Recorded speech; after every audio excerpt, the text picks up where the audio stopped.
Ligtas! Ligtas!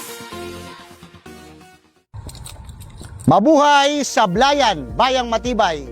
Sa kumpas ng Department of Health, ginaganyak natin ang lahat ng ating mga kababayan dito sa Sablayan, Occidental Mindoro na makiisa sa ating kampanya, ang Ligtas Tigdas 2026 o ang Measles Rubella Supplementary Immunization Activity, MRCA, na isasagawa sa mismong Barangay Health Center sa inyong lugar mula Agosto 10 hanggang 28, 2026.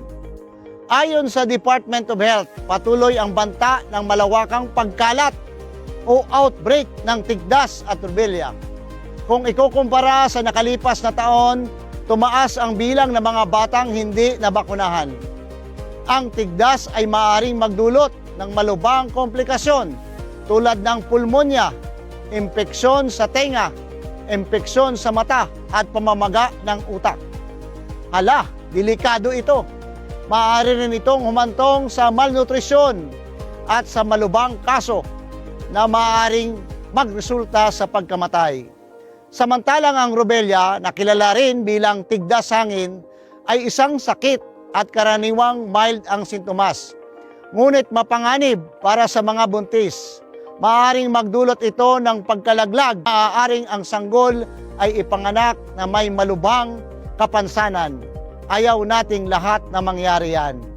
Upang maproteksyonan ang ating mga tsikiting sa nakamamatay na sakit na ito, partikular na mga batang may edad 6 hanggang 59 na buwan, labis kong hinihikayat ang lahat na makiisa at magpabakuna. Lalo na ang aking panawagan sa ating mga kapatid na katutubo. Titiyakin ng bakuna ang inyong kaligtasan. Hindi totoong ito ay isang masakit na proseso kagaya ng inyong pinangangambahan.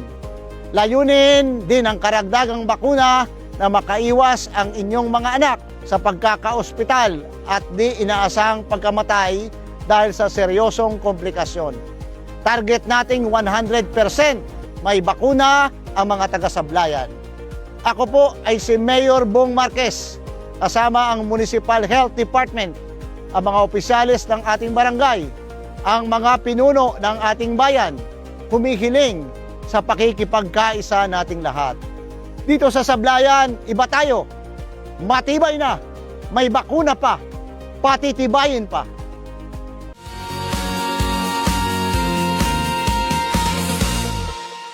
Pabakunahan ang inyong mga anak kontra tigdas at tigdas hangin para tsikiting ligtas, ligtas, tigdas.